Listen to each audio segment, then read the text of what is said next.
कहानी की शुरुआत में हम घने जंगल में एक बच्चे को भागते हुए देखते हैं। वो किसी चीज से बचकर भाग रहा था। भागते भागते वो थक जाता है और एक जगह पे रुक जाता है। दूसरी तरफ हमें इसी जंगल में एक बस को दिखाया जाता है जो रास्ता ब्लॉक होने की वजह से रुक जाता है। अब बस जंगल के किसी दूसरे रास्ते की ओर मुड़ जाती है। अंदर जाने पे हमें जंगल में कुछ डेड बॉडीज भी दिखाई देते हैं। बस बच्चों को लेकर आगे बढ़ रही थी। सर्दियों का समय था, इसलिए धुंध की वजह से आगे देखना भी मुश्किल हो रहा था। कोहरा काफी ज्यादा था। रास्ते में हमें कुछ जानवरों के कंकाल भी नजर आते हैं। आगे जाने पर बस को एक बार फिर से रुकना पड़ता है क्योंकि आगे रास्ते पे एक मरा हुआ हिरन था। ड्राइवर बस से निकलता है और हिरन को वो सड़क से हटा देता है, लेकिन जब वो वापस बस में आता है तो एक आदमी उसे गन पॉइंट पे ले लेता है। बच्चे उस आदमी को देखकर डर जाते हैं। ये असल में एक सीरियल किलर होता है। वो बच्चों को धमकी देता है और उन्हें शांत बैठने को कहता है। यहाँ पे एक बच्चा होता है, उसे याद आता है कि ये तो एक सीरियल किलर है। उसने न्यूज पे उसके बारे में सुना था। ये सीरियल किलर टीन एजर्स वाले को ही मारता है। ये कुछ ही दिन पहले जेल से भागा है। किलर के कहने पे सभी अपना फोन बस से फेंक देते हैं। ड्राइवर गन पॉइंट पे था, इसलिए किलर उसे जिधर जाने को कह रहा था ड्राइवर बस को उधर ही ले जा रहा था। और यहाँ पे हम एक साइन बोर्ड को देखते हैं। ये एक मिलिट्री जोन है, आम आदमी इससे दूर ही रहे। ये सभी टनल में चले जाते हैं, पर थोड़ी ही आगे जाने पर बस एक जगह पे रुक जाती है।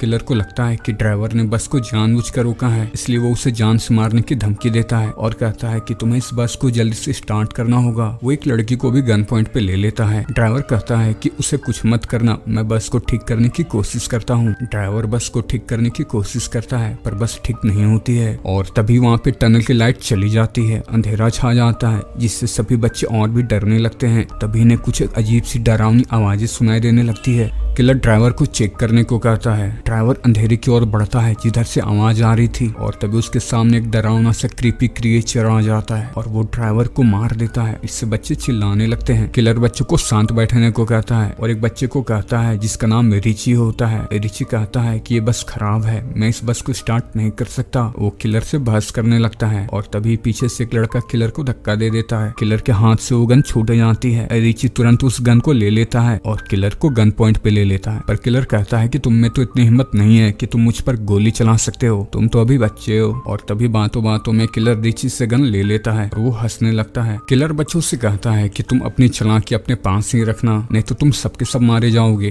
किलर कहता है कि मैं जैसा कहता हूँ तुम सबको वैसा ही करना होगा। अब किलर बस को स्टार्ट करने की कोशिश करता है, पर वो देखता है कि बस की चाबी तो ड्राइवर के पास रह गई है। वो बच्चों से कहता है कि तुम्हें ड्राइवर से बस की चाबी लानी होगी। बच्चों के पास इसके अलावा और कोई चारा भी नहीं था। किलर की बात माननी पड़ती है। एक लड़की डरते हुए बस से बाहर निकलती है और ड्राइवर के पास जाती है। वो ड्राइवर को मरा हुआ देखकर रोने लगती है, पर उसे मॉन्स्टर का भी डर था कि वो वहाँ पे ना जाए, इसलिए वो जल्दी से ड्राइवर से बस की चाबी ले लेती है और वहाँ से भागकर बस में चली जाती है। ये बस को स्टार्ट करने की कोशिश करते हैं, पर बस स्टार्ट नहीं होती है। तभी बस के छत के ऊपर वही मॉन्स्टर आ जाता है, जिससे बच्चे डरने लगते हैं। किलर को भी गुस्सा आ चुका था। वो बस से बाहर निकलता है और कहता है कि हिम्मत है तो तुम मेरे सामने आओ। और तभी उसके सामने वो मॉन्स्टर आ जाता है और फिर वो किलर को भी मार देता है। बच्चों ने उस क्रिएचर को देख लिया था, इसलिए सभी अब और भी ज्यादा डरे हुए थे। ये सभी आपस में लड़ने लगते हैं। तभी रिची नाम का एक जो लड़का होता है वो कहता है कि मैं बस को स्टार्ट करने की कोशिश करता हूँ। रिची बस को स्टार्ट करने की कोशिश कर रहा होता है, पर बस स्टार्ट नहीं हो रही होती है। और तभी बस का दरवाजा खोलकर वो क्रिएचर बस के अंदर आ जाता है। बच्चे उस क्रिएचर से बचने के लिए बस के पीछे वाले गेट से भागने लगते हैं,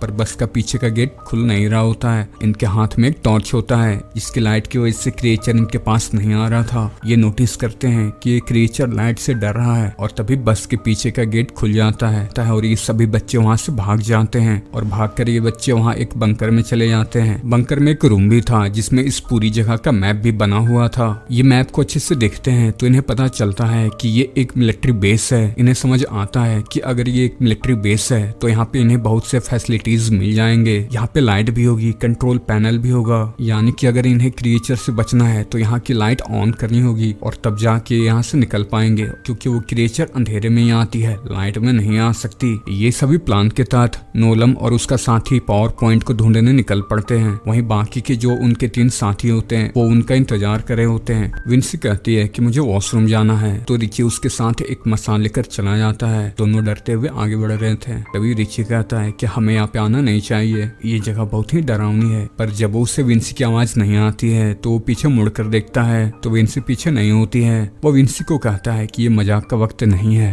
तुम बाहर आ जाओ। पर विंसी गायब थी। वो विंसी को ढूंढने लगता है। उसकी आवाज सुनकर उसका दूसरा साथी भी आ जाता है। अब दोनों मिलकर विंसी को ढूंढने लगते हैं, पर विंसी इन्हें कहीं भी नहीं मिल रही होती है। ये विंसी को ढूंढते ढूंढते एक तय खाने में चले जाते हैं तो वहाँ उन्हें विंसी मिल जाती है, पर वो उस क्रिएचर के कब्जे में थी। रिची उस क्रिएचर का ध्यान भटकाता है और इस बीच उसका दूसरा साथी विंसी को बचा लेता है। रिची क्रिएचर का ध्यान भटकाए हुए था, पर इस बीच गलती से उसके हाथ से मसाल गिर जाती है और वो पानी में गिरती है। मसाल बुझ जाती है और वो मोस्टर अब रिची को पकड़ लेता है और इससे पहले कि वो रिची को मार देता वहाँ पे लाइट आ जाती है। लाइट से वो मोस्टर भाग जाता है। वहीं जनरेटर रूम के पास नोलम और उसके साथी को एक कमरा मिलता है। उस कमरे में बहुत सी तस्वीरें थी, एक कंकाल भी था और कुछ नोट्स थे। वो नोट्स उठाकर पढ़ते हैं जिसपे क्रिएचर पे किए गए रिसर्च थे। बताया जाता है कि क्रिएचर पे बहुत से एक्सपेरिमेंट किए गए थे, फिर उसे मारने की भी कोशिश की गई, पर मिलिट्री वाले उसे मार नहीं पाए। लाइट आ चुकी थी, इसलिए अब ये अपने दोस्तों के पास जाते हैं, पर रास्ते में इन्हें किसी के साए दिखाई देते हैं तो ये समझते हैं कि वो मॉन्स्टर ही है, इसलिए दोनों वहीं पे रुक जाते हैं। पर जल्द ही इन्हें पता चलता है कि ये तो उनके ही साथी हैं। ये सभी एक दूसरे को देखकर काफी खुश होते हैं। तभी विंसी कहती है कि मुझे कुछ अच्छा नहीं लग रहा है। ये देखते हैं कि विंसी के कंधे पर मॉन्स्टर के नाखून के निशान धसे हुए हैं। उसका जख्म काफी गहरा था।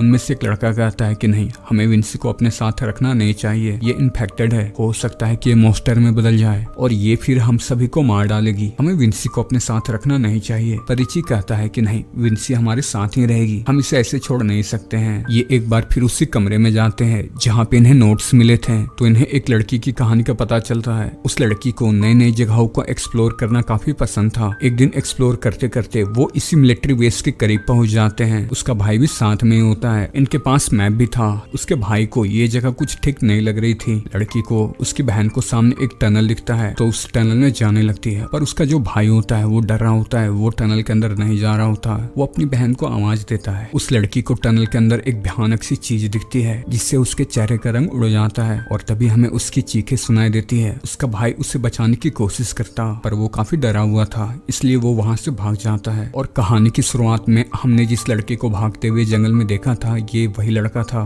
उसकी लापरवाही से उसकी बहन की जान गई थी। इस बात का उसे काफी पछतावा था, इसलिए वो उस चीज से बदला लेना चाहता था। वो कई सालों तक इसी जंगल में ही रहा, उस मॉन्स्टर पर रिसर्च किया, उसे मारना चाहता था। उसने मॉन्स्टर को मारने के लिए एक मशीन भी बनाई थी, पर इससे पहले कि वो मॉन्स्टर को मारता, मॉन्स्टर उसे मार देता है। और ये सारे नोट्स उसी के ही लिखे हुए थे।